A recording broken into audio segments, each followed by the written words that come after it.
वंदे मातरम। जय हो भारत का संविधान। भगवान बाबा की जय, भगवान बाबा की जय। आज आपल्या समक्ष एक असा गंभीर मुद्दा, एक अशी आई जिचं नाव आशाबाई घुले आहे, ती बीड वरून आली आहे। आई जात सांगण्याची गरजच पडते म्हणून सांगायची वेळ आहे। आमच्या वंजारी समाजाची आहे। आमच्या आशा आई घुले यांच्या मुलाचा जीव म्हणजे विलास घुलेंचा जीव घेण्यात आला आणि विलास घुलेचा जीव घेणारे, कट रचणारे हे आजही आपण जर बघितलं तर खुलेआम फिरत आहेत। का का का तर आम्ही वंजारी आहोत म्हणून। आमच्या पोटचा गोळा मेला, आमच्या पोटचा गोळा जगू दिला नाही,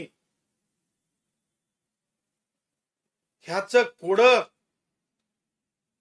रोहित पाटील पवारला पडू नये, कारण वंजाऱ्याच्या पोटचा गोळा गेलाय।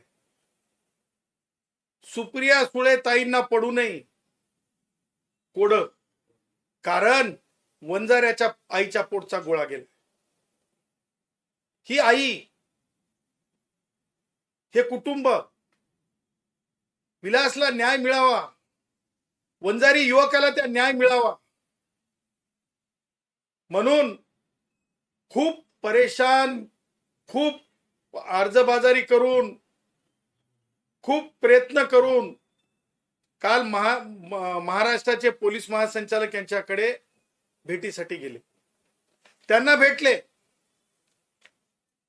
मुद्दा हा आहे, न्याय का मिळत नाही, सुप्रियाताईंना का गोडवा येत नाही, का रोहित पवारला गोडवा येत नाही। त्याचं कारण साधं आहे की सौरव बजरंग सोनोने हा कोण आहे, तर हा बजरंग सोनोने नावाचे जे खासदार आहेत त्यांचा हा पोरगा आहे, त्यांचा हा लेख आहे, त्यांचं एक कार्ट आहे। ह्या पोरानं, या कार्ट्यानं कट रचल्याचा या आईचं स्पष्ट म्हणणं आहे। आता नुसतं या आईचं म्हणणं आहे का की आईकडे पुरावे, हे पाहणं फार महत्वाचं आहे। 2/7/2026 ला ऐका, सन्माननीय पोलीस अधीक्षक बीड, ऐका न्यायालयात काय आहे ते तर ऐका। या आईच्या डोळ्यातल्या अश्रूमध्ये काय ते तर ऐका।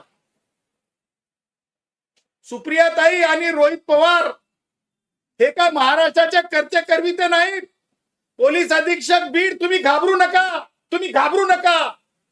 ते कर्ते करविते नाहीत। कायदा काय म्हणतंय हेच तुम्ही लक्षात घेतलं पाहिजे, संविधान काय म्हणतंय हेच तुम्ही लक्षात घेतलं पाहिजे। आणि म्हणून सौरव बजरंग सोनोने आणि श्रीकांत घुले यांनी एकमेकाशी चर्चा करून, त्यानंतर अजय कदम आणि मंगेश सोनोने, अजय कदम आणि मंगेश कदम ह्या एकत्रितपणे बालाजी सोनोने ज्या प्रकारे हे कुभांड रचलेलं आहे, त्या कुभांडाला कायदेशीर दृष्ट्या न्यायालयासमोर आणायचे की नाही। आणि म्हणून 19/6/2026 ला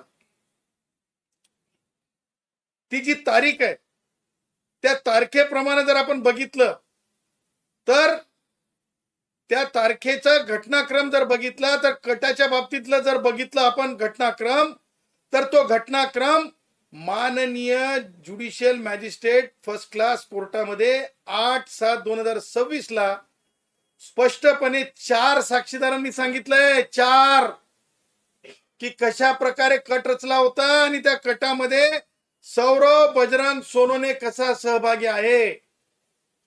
कॉल डिटेल्स आता आले,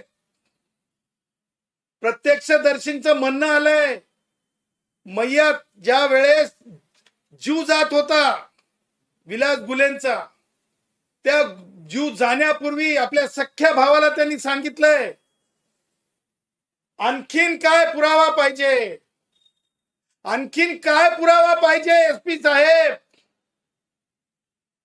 त्यामुळं पोलीस महासंचालकांना ज्यावेळेस भेट दिली मंत्रालयामध्ये सुद्धा जाऊन माननीय मंत्री गिरीश महाजन साहेबांना हे आई भेटल्या, त्यांनी एसपी बीडला फोन लावला.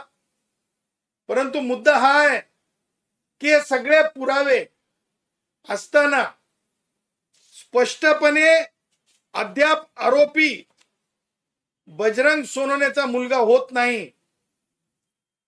जर हे कारण राजकीय स्वरूपाचं असेल तर हे अत्यंत वेदनादायी आहे.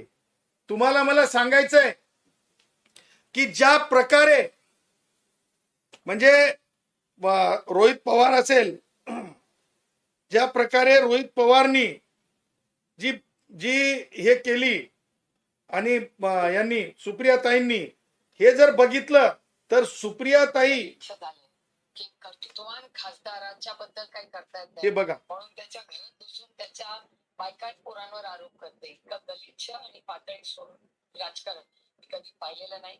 पक्ष ताकदीने बजरंग अप्पाच्या मागे कालही आहे, आजही आणि उद्याही राहील. आणि मी स्वतः पवार कुटुंब आणि राष्ट्रवादी काँग्रेस पक्ष आणि महाविकास आघाडी ही ताकदीने बजरंग अप्पाच्या मागे उभी आहे. कारण आमचं सगळ्यांचे बोलणं झालेलं आहे, हे पूर्ण षडयंत्र बजरंग अप्पाला त्रास देण्यासाठी एक राजकीय मोठं षडयंत्र केलं जात आहे. आणि दुर्दैव आहे की महाराष्ट्र सरकारकडे काही विरोधाला बोललं नाही, आता बोलायला आमच्या विरोधात राहिलंच नाही, म्हणून आमच्या घरातल्या पोरांवर खोटी षडयंत्र करतात. मला आज हे म्हणायचंय, सुप्रियाताई खून झालाय म्हणण्यापेक्षा जीव गेलाय, जीव गेलाय.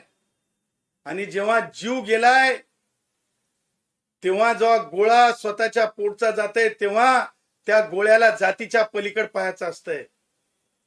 असा कसा तपास तुम्ही केला? तुम्ही काय सीबीआयच्या वरची अथॉरिटी बनलात? कशा बनलात तुम्ही? काय संतोष देशमुख ना?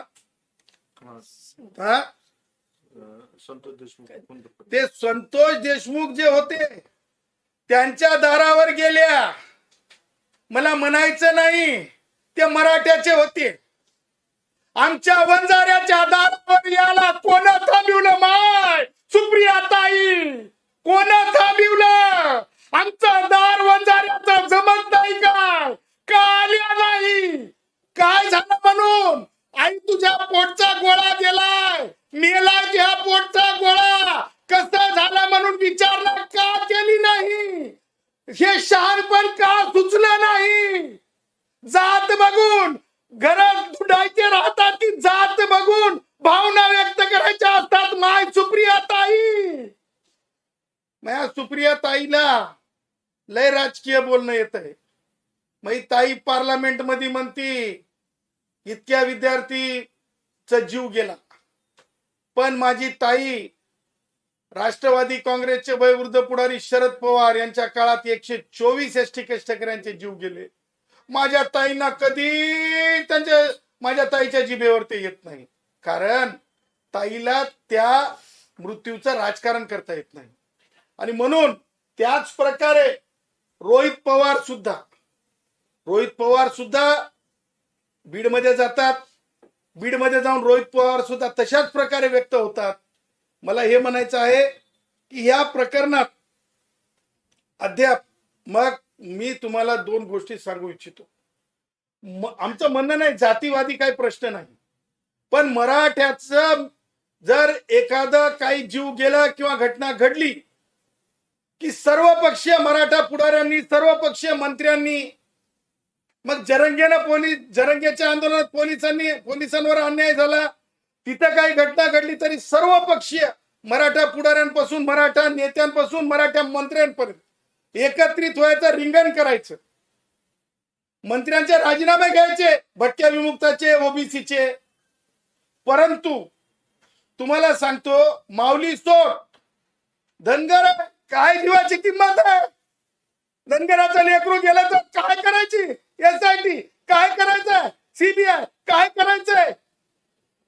काय करायचंय? जलद गतीनं न्याय. हा, तसं तुम्हाला सांगतो, 10 तोंडे मुंडकं सापडलं नाही 2 दिवस अहिल्यानगर मध्ये. आरोपी कोणत्या समाजाचे? काय करायची यासाठी? काय करायचं? विशेष सरकारी वकील. फक्त देशमुखच्याच प्रकरणात विशेष सरकारी वकील लागतंय, फक्त देशमुखच्याच प्रकरणात विशेष सरकारी वकील लागतंय, संतोष देशमुखच्या. दुसरीकडे नाही, नको. गुन्ह्याच्या प्रकरणात तर नको. वंजारी मेलाच पाहिजे, गेलाच पाहिजे, ही भावना आहे का राजकारण्यांची?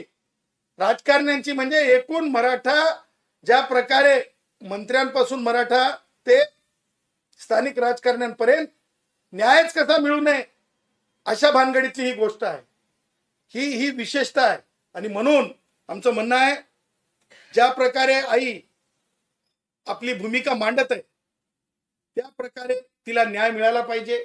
सीबीआय कडे हे प्रकरण गेलं पाहिजे. नुसतं सीबीआय कडे प्रकरण जाण्याची वाट न बघता तातडीनं सौरभ बजरंग सोनवणे ह्यांचा बाप हुईज हु हे पाहायचं नाही. साक्षीदारांनी न्यायालयात साक्ष दिलेली आहे. मृत्यूपूर्वी स्पष्टपणे ज्याचा जीव गेला त्यांनी सांगितलेलं आहे. कॉल डिटेल्स आहेत. आणखी काय पुरावा पाहिजे? ज्या प्रकारे देशमुखच्या खून प्रकरणात कोणताही थेट पुरावा नसताना वाल्मिक कराड साहेब जेलमध्ये, पण या प्रकरणात बजरंग सोनवणेच्या पोराच्या विरुद्ध पुरावे असताना सूट रान मोकळं, हे बिलकुल चालणार नाही. हे निर्वाणीचा कायदेशीर आमचं सांगणं आहे. आणि जर हे तुम्ही लवकरात लवकर ह्या सगळ्या गोष्टी करणार नसाल तर आमचं स्पष्ट म्हणणं आहे की येणाऱ्या काळामध्ये या आईनी काय सांगितलं पोलिसांना आणि काय करतील त्या भविष्यात, त्या आईच्या तोंडून तुम्ही ऐका. आई, तुम्ही बोला, सांगा आई, तुम्हाला काय वाटतंय सांगा. काय आम्हाला न्याय पाहिजे. हे माझं सोन्यासारखं लेकरू गेलंय. आज 3-4 दिवस झाला आम्ही इथे वडापाव चहा खाऊन शिनी. ज्या टायमाला संतोष देशमुख हत्या झाले त्या टायमाला आम्ही जातवाद काही बघितली नाही. आम्ही सगळीच म्हणत की जे मारेकरी असतील त्याला अटक करा, पण आता आमच्याकडे कुणी सुद्धा आलं नाही. आणि आमच्याकडे नाही येऊन शिनी आमच्या कवडाला ढकल देते. रात्रीच्या 2-3 वाजता बजरंग सोनवण्याचं पोरग, त्याला अटक करू नका, त्याचं नाव काढून टाका. मग म्या दार वाजविलं. मी म्हणलं कोण आहे? मी एकच सांगतोय की ते नाव काढून टाका. मग माझ्या मुलाला उठविलं तर माझ्या मुलाला उठूस तर ते तोंड बांधून घर उघडूस तर अशी वरी पळाली. मग ते मुलगा म्हणला का मी जाऊ का ह्याला पोलीस स्टेशनला? म्हणलं वागा जाऊ नको, आपल्या सोबत कुणी नाही, तुझे वडील म्हातारे आहेत, तुझा भाऊ भरल्या रोडवर बोक्सीला. मग मी जाऊ दिलं नाही. मग हे घरापुस्तोर का त्यांची? हे आम्हाला न्याय पाहिजे. माझ्या पोटचा गोळा गेला, आम्ही जगायचं नाही जर न्याय दिला तर आम्ही रेल्वे खाली 2 महिलेकर आत्महत्या करणार आहे. आणि त्या राहिलेला आरोप तात्काळ आरोपी केला पाहिजे. एवढंच आमची मागणी. हात जोडून पाया पडून, आमच्या माग कुणी नाही आहेत ते आम्ही 2 महिलेकर आहेत. आमचे मालक म्हातारे झालेले, जे माझ्या पोटचा गोळा होता ते मारून टाकला, ते कुणाच्या दोषदारी नव्हता. ते आपलं घर शेती आई वडील सांभाळणं ते त्याच्या होतं. पण माझा कुठं राजकारणामध्ये नव्हता, माझा कुठं बैठकीमध्ये नव्हता, अगर पिदाडी खिदाडी काही नव्हता. आपलं हॉटेल चालविणं, घरी येणं, जेवणं आणि ते आपलं काम बघणं. हे कुणाच्या सुद्धा बैठकीत जाणार नव्हता, राजकारणात सुद्धा जाणार नव्हता. आम्ही कसं जगायचं आणि कसं हे करायचंय ते आमचा न्याय आम्हाला पाहिजे. आज 3-4 दिवस झाला आम्ही वडापाव च्या वाटावर तीतवर आलोत का आमची बिडवाल्यांनी केस उचलली नाही. 3-4 दिवस आमचं पिरियड ह्याच्यामध्ये होतं. ते काही जाग्यावरच मारलेलं नाही. आदिगो चाकून बोक्षिलं कुटीवर घेऊन तिथं त्याचे मित्र ह्याला गेले, केजला गेले. तिथं सुद्धा बोललं. आमचा मोठा मुलगा घरी होता. तिथून जाऊस तर काय त्याची व्यवस्था झाली ती त्यानं अंबाजोगाई पस्तोर सांगितले. आणि तिथं सुद्धा ऑपरेशन झाल्यापासून मोहरी तिथं सुद्धा ती मारणार लोक तिथं सुद्धा आलेले होते त्या ह्याला अंबाजोगाईच्या ह्या दवाखान्याला. पण आम्ही आमच्याच राडापडीच्या ह्याच्या राड्यात होतो. आम्हाला काही नाही आहे. ते पोरगा ते अटक केलं पाहिजे. आम्हाला न्याय द्या पाहिजे. आम्हाला कुणीही भेटायला मराठ्याचं लोक आलं नाही. आणि अजून बजरंग सोनवण्याचं म्हणतो मी वाघ आहे, वाघाच्या पिल्ल्याला कुणी सुद्धा अटक करू शकत नाही. मग ही का त्याचा असं असतं अजून. मग इतक्याच्यावर आम्हाला काही बोलता येत नाही. आमचा पोट चालू करू, आमचा गोळा गेला, आमच्या रक्तानं तोंड भरलेत. आम्हाला न्याय द्या. आम्ही काय करायचं. आम्ही गरीब माणूस आहेत, आम्ही शेतकरी माणूस आहेत. आम्ही कशावर जगायचं. हे मुलगा आम्हाला कुठून बी शेती करून हे करून शेतात कष्ट करून आम्हाला जगीत होता. ते आपलं हॉटेल चालवित होता. आता आम्ही कसं जगवायचंय त्याचा आम्हाला उपाय सांगा आणि तात्काळ ते आरोपी अटक करा. ताते साहेबांनी काय आश्वासन दिलं? ताते साहेबांची पोलीसकडे गेलते ना काल भेटायला. गेलतो काय बोलले? काय बोलले?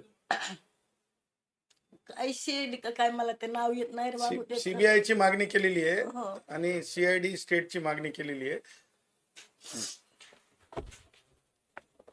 ह्या प्रकरणामध्ये पुढे सांगायचं झालं तर हे अश्रू हे एकट्या आईच्या गृहीत धरू नका. या सगळ्या भटक्यांच्या गृहीत धरा. अशीच माऊली चोटची आई आहे. अशीच 10 तोंड्याची परिस्थिती आहे. अशीच नांदेडच्या त्या मुलाच्या आईची परिस्थिती आहे. तशीच या घुलेच्या आईच्या अश्रूंची परिस्थिती आहे. का तर आम्ही मराठा नाहीत. आम्ही मराठा नाहीत.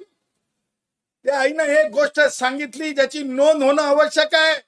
माननीय पोलीस महासंचालक साहेब, माननीय पोलीस अधीक्षक बीड साहेब, एक नोंद होणं आवश्यक आहे त्या आईच्या रडण्याची. 3 दिवस प्रेताची विडंबना. 3 दिवस प्रेत.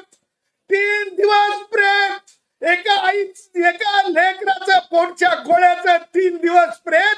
सुप्रिया ताई 3 दिवस प्रेताची जेव्हा हेटाळणी होते आणि 3 दिवस आईला माहित असतंय की माझ्या लेकराला कोण कशा प्रकारे त्याचा जीव घेतलाय. त्यावेळेच्या वेदना आठवा सुप्रिया ताई आणि रोहित पाटील पवार. हे तुमचं गलिच्छ राजकारण चालणार नाही. आणि म्हणून ह्या कुटुंबानं सांगितलंय की येणाऱ्या काही दिवसांमध्ये अल्पावधीत ते समाजाच्या वतीनं हो, समाज. काय करणार तुम्ही आता. उपोषण करणार आहे. हा, समाजाच्या वतीने भाऊ आहेत त्यांचे. उपोषण करणार आहे तुम्ही. समाजाची वतीने. समाजाच्या वतीनं उपोषण करण्याचा निर्णय घेतलाय. महाराष्ट्रातून एकत्रितपणे समाज हा बीडला येणार आहे. सगळे येणार आहे समाज. हो, सगळं समाज. महाराष्ट्रातून सगळा समाज बीडला येणार आहे. आणि म्हणून तातडीनं हे प्रकरण सीबीआयला देण्यात यावं. तातडीनं न्यायालयाचे निरीक्षण न्यायालयाकडे जबाब झालेले आणि न्यायालयाकडे सत्यता लक्षात घेता तातडीनं बजरंग सोनवणेच्या पोराला FIR मध्ये आरोपी करून थातूर मातूर तपासाच्या आधारे चार्जशीट होता कामा नाही. थातूर मातूर तपासाच्या आधारे चार्जशीट होता कामा नाही. लक्षात ठेवा, हे कायद्याचं राज्य आहे. देवेंद्रजींचं सरकाराचं राज्य आहे. थातूर मातूर कोणी पोलीस अधिकारी कर्मचाऱ्यांनी दबावाला बळी पडू नये. आणि तसंच दबावाला बळी पडणं हे मला असं वाटतंय की येणाऱ्या काळामध्ये समाज ज्यावेळेस एकत्र येतो, समाज जेव्हा बोलायला लागतो, तेव्हा मात्र पोलिसांना भांबेरी फुटल्यासारखी होता कामा नये. त्यासाठी पोलीस अधीक्षकांना माझी विनंती आहे की तातडीने सगळे पुरावे आहेत, आरोप नाही आहेत, पोलीस अधीक्षकांवर हा नुसता आरोप नाहीये, हे सगळे पुरावे बघून त्यांना आरोपी करावं आणि त्यांना अटक करावी, अशी या प्रकरणामध्ये आमची मागणी आहे. दुसरं प्रकरण म्हणजे दुसरी बाब आपल्याला अधोरेखित करायची आहे थोडक्यामध्ये. तर ज्या प्रकारे म्हणजे माननीय उच्च न्यायालयाने ह्या म्हणजे हॉटेल्सवरील कारवाईच्या बाबतीत जे मत व्यक्त केले, मला असं वाटतंय की पंचतारांकित हॉटेल म्हणजे लिजिटिमेट क्रिटिसिझम आहे, लिजिटिमेट क्रिटिसिझम आहे, लक्षात घ्या. श्री मुंडे साहेबांनी ज्या प्रकारे त्यांच्या कार्यालयाने, मुंडे साहेबांनी म्हणण्यापेक्षा त्यांच्या कार्यालयाने, FDA प्रशासनाने जी कारवाई केलेली आहे, मग ते कोणते 5 स्टार हॉटेल असो, 7 स्टार हॉटेल असो, तिथं जर म्हणजे ज्या प्रकारे कायद्याचा भंग होऊन काही गोष्टी घडल्या असतील, घाणीच्या बाबतीत असतील किंवा इतर काही कारण असतील जे मनुष्याच्या आयुष्याशी संबंधित आहेत आणि तिथे कारवाई झालेली आहे, मग ते 5 स्टार हॉटेल असो, कोणते हॉटेल असो, तर अशा प्रकरणात माननीय उच्च न्यायालयाने ज्या प्रकारे माननीय सर्वोच्च न्यायालयाने कायदा केलेला आहे, सर्वोच्च न्यायालयाने कायदा केलेला आहे की अल्टरनेट रेमेडी म्हणजे अपीलची तरतूद असेल, रिव्हिजनची तरतूद असेल, तर तिकडे जाण्याचं सांगितलं जातंय आणि नेहमीच माननीय उच्च न्यायालय तसं सांगत असतं. उद्या आमचा वडापाववाले 1 लाख वडापाववाले आहेत, ते माननीय उच्च न्यायालयामध्ये जर एक वडापाववाला आला तर ऐकणार आहेत का? की त्यावेळेस गरिबांसाठी असं व्हायला नको की वडापाववाला आला आणि म्हणून त्याला अपीलचा रस्ता दावला, वडापाववाला आला आणि अपीलचा रस्ता दावला, असं होता कामा नये, ही भावना आहे. आणि म्हणून 5 स्टार हॉटेलवाल्यांना जस्ट ते म्हणजे खूप मोठे आहेत, त्यांच्याकडे खूप मोठी यंत्रसामुग्री असते, म्हणून मान्य उच्च न्यायालयामध्ये ते प्रकरण येऊन आणि महाराष्ट्रामध्ये ही सामान्य जनमानसाची भावना आहे की ज्या प्रकारे दुधाच्या बाबतीमध्ये गांभीर्य आलंच पाहिजे. उद्या आज 5 स्टार हॉटेलवाले म्हणायला लागलेत, त्यांना आपण गृहीत धरायला उद्या म्हणजे मला अत्यंत वेदनादायी आहे गोष्ट. माननीय मुख्य न्यायमूर्ती घुगे साहेबांना with due respect, complete respect सोबत ते जे उदाहरणं दिले गेले की माझ्या टेबलवर 2 झुरळं वगैरे, जे मी माध्यमांकडून पत्रकारांकडून ऐकलं, ते मला असं वाटतंय की तशा प्रकारचे उदाहरणं समोर ठेवून एखाद्या म्हणजे अन्नाशी संबंधित, अन्न पाण्याशी संबंधित बाबींवर टेक्निकली कॉम्प्रोमाइज, अदरवाईज कॉम्प्रोमाइज होण्यासारख्या परिस्थिती निर्माण होऊ नये. उद्या जर अधिकाऱ्यांनी असा विचार केला की अरे नाही, आपण कारवाई केली आणि म्हणजे अपीलची गरज नाही, रिव्हिजनची गरज नाही, लोक डायरेक्ट हायकोर्टमध्ये चाललेत, तर मग मला असं वाटतंय की कायद्याचा मेस होण्याची शक्यता. वडापाववाल्या भावाला सुद्धा तोच न्याय असावा, पंचतारांकित हॉटेलवाल्याला तोच न्याय असावा. पंचतारांकित हॉटेलवाला लाडोबा रे लाडोबा, लाडोबा रे लाडोबा, लाडोबा रे लाडोबा असता कामा नये. उद्या दूधवाले तसंच करतील. उद्या त्याच्यानंतर खरं आहे, तुम्हाला सांगतो, शाळेच्या जवळ कोणत्या आई वडिलाला पालकाला कोर्टाला आवडेल की शाळेजवळ म्हणजे गुटखा वगैरे किंवा शुगर कोटेड पदार्थ असावं ज्याच्यामुळे, किंवा चरबीयुक्त पदार्थ असावं, कोणत्या आई वडिलांना आवडेल? कोणत्याही आई वडिलांना ते आवडणार नाही. अशा परिस्थितीत एखादा विभाग, मला हे म्हणायचं नाही की आपले माननीय मुंडे साहेब ज्या प्रकारे काम करत आहेत, त्या जिथे कायदेशीर चुकीचं असेल तिथे कायदेशीर चुकीचं ठीक आहे, परंतु ग्रॉसली त्या कामावर, त्या कार्यप्रणालीवर प्रश्नचिन्ह उपस्थित होता कामा नये. आणि म्हणून लिजिटिमेट क्रिटिसिझम असावं, त्या अर्थानं माझं असं म्हणणं आहे की आरोग्याशी केवळ रिॲक्शनरी, आता न्यायालयाने ऑर्डरमध्ये तसं लिहिलंय का 2 झुरळ स्वतःच्या टेबलवर वगैरे, तर मला असं वाटतं कोणतंही न्यायालय तशा प्रकारचं लिहित नाही.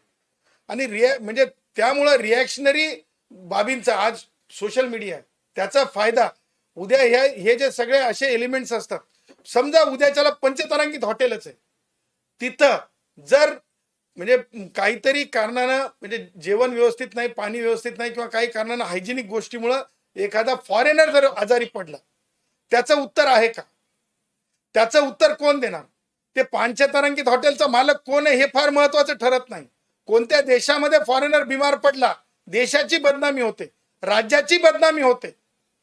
तिथे नेशनचा विषय असतो आणि जिथं देशाचा इब्रतीचा विषय असतो तिथं मला असं वाटतंय की व्यक्तिगत आस्थापना यांना माननीय न्यायालयाने उलट असं म्हणणं अपेक्षित आहे की तुम्ही जास्तीत जास्त हायजिनिक काळजी घ्या. असं म्हणू नाही की हा देश आहे, या देशामध्ये बडे बडे काय म्हणतात ते पिक्चर छोटी छोटी बातें बडे बडे देशों में छोटी छोटी बातें होती है बघा, जयश्रीचं लय पक्का. हा, तर ते तशा प्रकारचं जर झालं तर कायद्याचा मेस होऊन जाईल ना. बडे बडे देशों में छोटी छोटी बातें होती है असं नसतंय. माननीय घुगे साहेब, तुम्हाला हात जोडून विनंती आहे, लिजिटिमेट क्रिटिसिझम आहे, जर वेळ मिळाला तर न्यायालयात येऊन, कारण अनेक जनतेतील सामान्य नागरिक मला येऊन भेटत आहेत, इंटरव्हेन्शन ऍप्लिकेशन दाखल करून पंचतारांकित हॉटेलवाला कौन है कौन है कौन है, कोई मतलब नाही, कोई इम्पॉर्टन्स नाही. कायदेशीर प्रक्रिया, लेयर्ड कारवाईची पद्धती, लेयर्ड ज्या प्रकारे रिड्रेसल फोरम आहेत, अपील असेल, रिव्हिजन असेल, रीट असेल, कमिशनर कडली अपील असेल, हे जर सामान्य गरिबांना झोपडी तुटल्याच्या नंतर रिड्रेसल साठी जावं लागतंय फोरम कडे, तर पंचतारांकित हॉटेलवाला जस्ट बिकॉज तो खूप मोठा टॅक्स पेअर आहे किंवा तो खूप मोठा आहे, बलशाली आहे किंवा पैसेवाला आहे म्हणून बिलकुल कोणतीही गोष्ट वेगळ्या प्रिव्हिलेजनं पाहण्याची गरज नाही, असं देखील माझं म्हणणं आहे. तिसरा मुद्दा असा आहे जे आपल्याला सांगायचं आहे की ज्या प्रकारे कलाकारांनी आपल्या कला ज्या आहेत सादरीकरणामध्ये स्वतःचं नाव मोठं करावं, ज्या प्रकारे म्हणजे मी सुद्धा भारतीय जनता पक्षाचा मतदार आहे. मी मागच्या ज्या निवडणुका आहेत, अनेक निवडणुका, त्याच्यामधला कायम मतदार आहे. मला सुद्धा अधिकार आहे. मतदार हा राजा आहे पार्लमेंटरी डेमोक्रेसीमध्ये. त्यामुळं भारतीय जनता पक्षाचा मतदार या नात्यानं मी कलाकार कंगना राणावत यांना मला सांगायचं आहे की सार्वजनिकपणे पार्लमेंटरियन म्हणजे खासदार हे पब्लिक सर्वंट असतात, लोकसेवक असतात. त्यांनी अशा प्रकारे म्हणजे अपमान होईल कोणत्याच वर्गाचा, आरोपीचा सुद्धा अपमान करण्याचा अधिकार नाहीये. त्याच्यामुळे माननीय गिरीशभाई महाजन यांनी जसं सांगितलं की खासदार आमदारांनी बोलताना सुद्धा म्हणजे एक लक्षात घेऊन बोललं पाहिजे. त्याच प्रकारे माझं म्हणणं आहे की कंगना राणावत यांनी त्या विषयाला मोठं करत नेण्यापेक्षा गटर सारखे शब्द आरोपींना सुद्धा वापरता येत नाहीत. आणि आपण मुंबईमध्ये आहात, मायानगरीमध्ये आहात, बॉम्बे में है. कंगना जी आपको पार्लियामेंट्रियन बनाया, जनता ने बनाया, जेनजियो ने बनाया, युवकों ने बनाया, क्योंकि मन की बात मोदी जी युवकों से करते हैं, छात्रों से करते हैं. हम जो भाजपा के वोटर है हमने बनाया. यह सब सत्य है.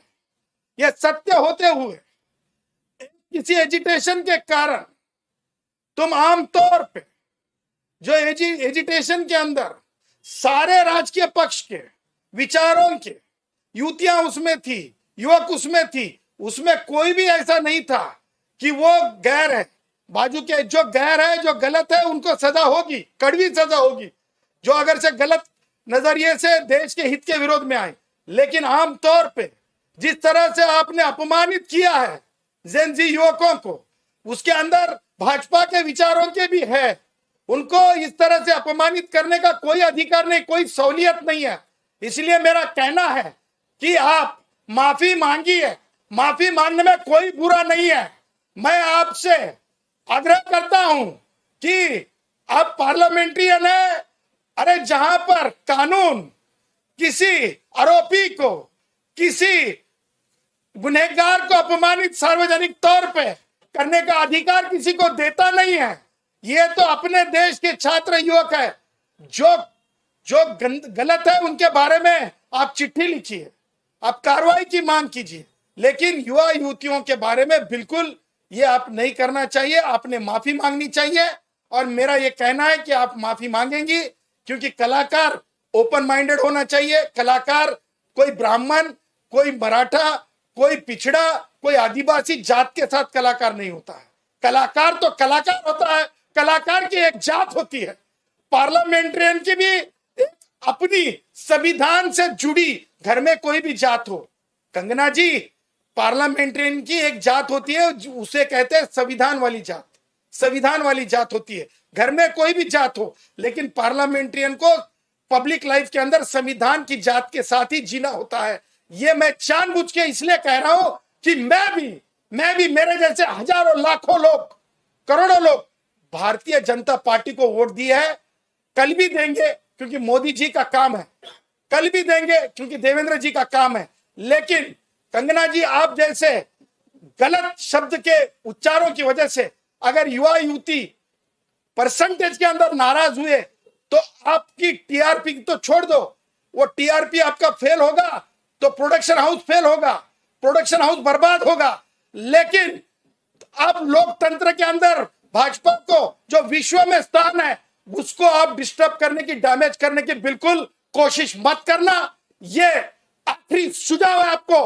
हम भी बिग बॉस के अंदर स्टार बन के आए हैं, समझे है ना। कलाकार कलाकार होता है, कलाकार बराबरी का होता है।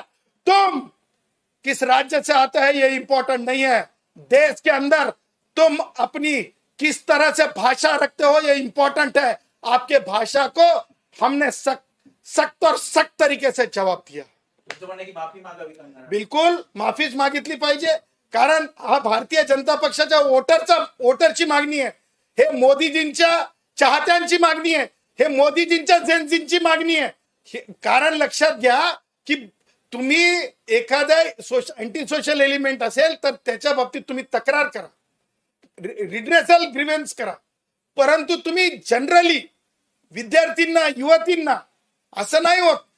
त्या युवतींनी कधी यांच्या, म्हणजे मला म्हणायचं नाही, माय बॉडी माय राईट हे मानणारा माणूस आहे, यांच्या कलाकारीवर, यांच्या एखाद्या पिक्चर मधील सीनवर कधी कोणी टीका केल्या का? तेव्हा जेव्हा तुम्ही करता ते योग्य आहे आणि युवकांनी त्या एज्युटेशन मध्ये केवळ आणि केवळ काँग्रेसी किंवा ते होते असं नाही, तर ते युवक होते आणि म्हणून मोदीजींनी त्या युवकांचं सगळं भावना लक्षात घेऊन घेतलेले निर्णय आहेत। त्या निर्णय प्रक्रियेमध्ये कंगनाजी कुठे आहेत? काय घेणं देणं त्या निर्णय प्रक्रियेमध्ये कंगनाजींचं? त्यामुळं मला असं वाटतंय की राष्ट्रीय स्वयंसेवक संघ असेल किंवा संघ प्रमुख असतील, संघ प्रमुखांनी जे डायलॉग सांगितलं मोहन भागवतजींनी, ते माननीय पूजनीय भागवतजींनी जे डायलॉग सांगितलं ते डायलॉग सुनना चाहिए। आप आरएसएस के प्रमुख मोहन भागवत जी से बड़े नहीं है कंगना जी, आपको सुनना पड़ेगा, डायलॉग की बात करना पड़ेगी। कोई शान पट्टी नहीं चाहिए, कोई शान पट्टी नहीं चाहिए, कोई शान पट्टी नहीं चाहिए। दिपकेबद्दल तुमचं काय म्हणणं आहे? दिपके म्हणतात की भाजपमध्ये पक्षप्रवेशासाठी दबाव टाकला जात होता, त्यांना धमक्या येत होत्या. मला असं वाटतंय की दीपके काय कॉन्टेक्स्ट मध्ये बोलतायत ते मला म्हणजे समजण्याच्या पलीकडची गोष्ट आहे। आणि राजकारणामध्ये व्यक्ती स्वातंत्र्य आहे, त्यांना जर भाजपमध्ये यायचं असेल तर ते त्यांच्या व्यक्तिगत प्रश्न असू शकेल, परंतु पब्लिकली मला वाटतं पब्लिसिटी स्टंट सारखं त्यांनी वागू नये। सर, याच प्रकरणामध्ये आता कोणत्या प्रकरणामध्ये? याच म्हणजे कोणतं? हा, याच प्रकरणामध्ये आता गुन्हे कुटुंबियांकडून तुमची सरकारी वकील म्हणून नेमणूक करावी अशी मागणी केली जाते, त्यावरती तुमचं म्हणणं आहे? बघा, मी तर सर्वसामान्य एक कायद्याचा अभ्यासक असलेला माणूस आहे। जर शासनाला, कुटुंबाला, घुले कुटुंबाला जर माझी आवश्यकता वाटत असेल तर मी आणि डॉक्टर जयश्री पाटील आम्ही म्हणजे नक्की आमची जिम्मेदारी, आमच्या रक्त हाडा मासाचे किंवा भारतीय व्यक्ती, निरापराध भारतीय व्यक्ती, ज्या प्रकारे आमचा विलास घुले निरापराध भारतीय व्यक्ती आहे, तो वंजारी आहे किंवा कोण आहे ही जात वेगळी गोष्ट आहे, परंतु आम्ही जर सरकारने आम्हाला तशा सूचना केल्या तर आम्ही सेवा देण्यासाठी कधीही नकार घेण्याचा काही प्रश्नच नाही, कारण कायद्यातच सांगितलेलं आहे वकिलाला केसला नकार देता येत नाही. त्याचं कारण असं आहे की वकिलाला नकार देणं एकच आहे की जर तो विरोधी पक्षाचा वकील असेल तर त्याला नकार द्यावा लागतो. ह्या केसमध्ये जर घुले कुटुंब आणि सरकारची मनीषा असेल, इच्छा असेल तर आम्ही ती सेवा देऊ.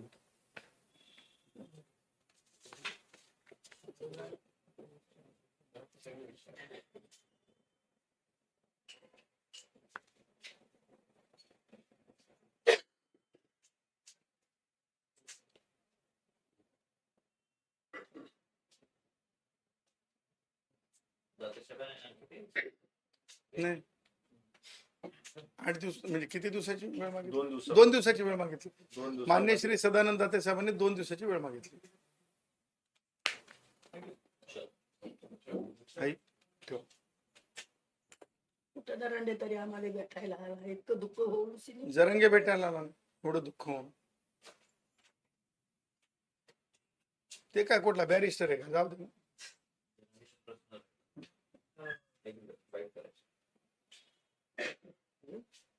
काय झालं?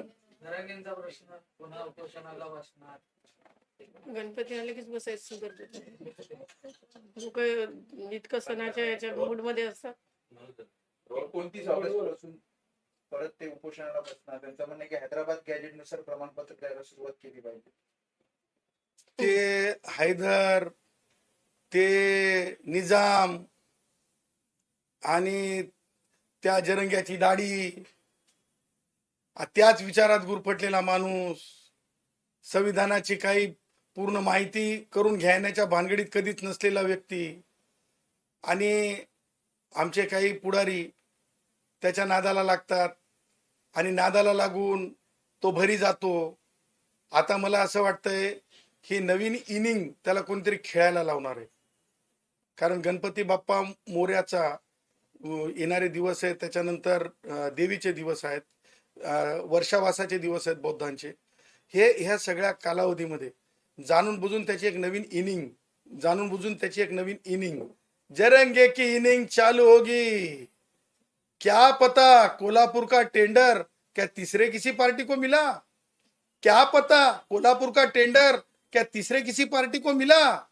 ये तहकीकात की बात है. ये दाल में काला है क्या, ये दाल में काला है क्या, इसलिए जरंगे 29 को बैठने का बाजा लगाया है क्या. 29 को जरंगे वो उपोषण करायला बसण्याचा बाजा वाजवत आहे का, हलकी वाजवत आहे का मनोज जरंगे. 3 वेळा मुंबईत आले, आझाद मैदानात आले, गुलाल उधळला, मागण्या मान्य झाल्या, घोषणा केली. मग आता परत अल्टिमेटम का?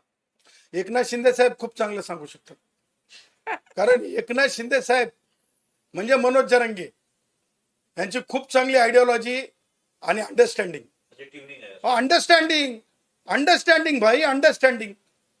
खूप चांगले आहेत आमचे उपमुख्यमंत्री एकनाथरावजी शिंदे साहेब. अंडरस्टँडिंगचं काम आहे. अंडरस्टँडिंग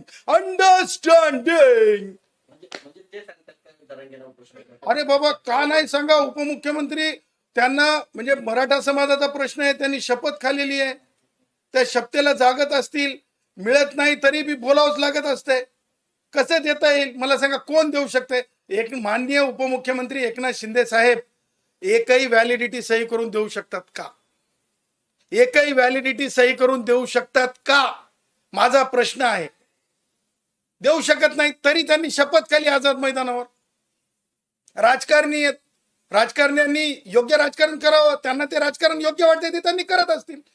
परंतु माझ्यासारख्या छोट्याशा ज्या लॉच्या विद्यार्थ्याला एवढं समजतंय की एकनाथ शिंदे साहेब मधले म्हणून एकाही व्हॅलिडिटीवर सही होऊ शकत नाही, एकही व्हॅलिडिटी टिकत नाही. कारण का तर त्या पात्रतेमध्ये हैदर त्याच्यानंतर ते नाही ते दुसरं ते काय निजाम्या गेला आणि हैदर्या बी गेलाय. ते कानून चलत नाही. हे पुन्हा पुन्हा एकनाथ शिंदे साहेबांना सांगतो आणि एकनाथ शिंदे साहेबांनी जरंगेला सांगावं की सणासुदीच्या काळामध्ये डिस्टर्ब करू नको, असं एकनाथ शिंदे साहेबांनी जरंगेला सांगावं. मागच्या उपोषणादरम्यान आमरण उपोषणादरम्यान वजनदार मंत्री राधाकृष्ण विखे पाटील, तुमचे लाडके भाऊ आमदार प्रसाद लाड आणि मंत्री उदय सामंत हे बघा यांनी ज्यूस पाजून त्याच्या नाही नाही हे बघा माझ्या उदय बद्दल काही बोलू नका. सन्माननीय मंत्री उदय नंतर गेले नाही. मग ते ब्राह्मण म्हणून त्यांच्या हातून ज्यूस नको होता की त्यांना नको जा म्हणून कोणी सांगितलं ते मला माहित नाही. पण आमचे लाडके माझ्या लाडकाचे अरे भाई दिल में क्यों येस उदय को हम चाहते हैं ना. येस हाँ दिलो जान से चाहते हैं ना. येस तो आमच्या उदय तिथे गेले नव्हते. आणि राहिला विखेंचा प्रश्न, विखे पाटलांचं ठीक आहे ते पाटील आहेत वगैरे वगैरे, पण मला एक सांगा विखे पाटलांना तरी अधिकार आहे का व्हॅलिडिटी द्या म्हणून. आणि त्याचबरोबर मला त्याही पुढे जाऊन म्हणायचंय की आमचा प्रसाद, अरे भाई प्रसाद हे काय प्रसाद वाटल्यासारखं आपल्याला कास्ट सर्टिफिकेट तरी व्हॅलिडिटी वाचता येत नाही. जेव्हा प्रसाद येतो म्हणला होता मला भेटायला, अद्याप भेटायला आला नाही. परळमध्ये येऊ द्या, त्याला थांबवतो परळमध्ये येऊ द्या, त्याला थांबवतो आणि प्रसादला बसून कायदाच सांगतो एकदाचा. प्रसादला बसून कायदाच सांगतो एकदाचा. अल्टिमेटम का देतात मग? तीनदा ते आले मुंबईमध्ये, गुलाल उधळला, सांगितलं ना आताच. लाड पण पुरवले गेले त्यांना. अहो गुलाल म्हणजे मी तर म्हणतो, मला तर 2-3 लोकांना असं म्हणायचंय, म्हणजे एकनाथ शिंदे साहेबांना, गिरीश भाईंना, त्याच्यानंतर राधाकृष्ण विखे पाटलांना, आणि त्याच्या अगोदर कोण रोल मध्ये होते राधाकृष्ण विखे पाटलांच्या आधी? नाही आणखीन कोण होते? म्हणजे जे कोणी म्हणजे ते कोणती समिती होती ना मराठा मराठा आरक्षण उपसमिती. उपसमिती जी कोणती होती, त्या उपसमितीनं आता ते शर्ट असतात की नाही गुलालाचे शर्ट धुवू नका. म्हणजे जरंगी आला रे आला रे आला रे आला, गुलाल उधळला. मग परत शर्ट खराब करण्यापेक्षा जरंगेकडे चर्चा म्हणलं की ते गुलालाचा शर्ट घालून जायचा. एकनाथ शिंदे साहेब तुम्ही बिलकुल शर्ट बदलूच नका, तसाच खुटीला लटकून ठेवा. जरंगी आला रे आला रे आला रे आला.